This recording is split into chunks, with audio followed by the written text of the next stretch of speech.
If you have Beats and your earpads are damaged or dirty, here is video how to order new one and replace it.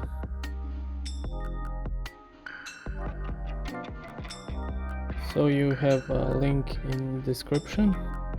So when we open the web, we go to Beats headphone earpads and choose your color.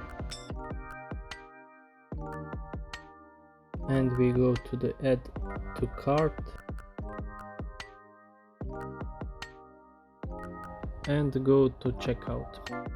So we enter our address and go to the place order and pay.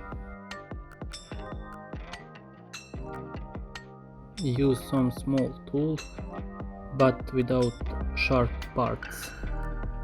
It is easy to remove old earbuds.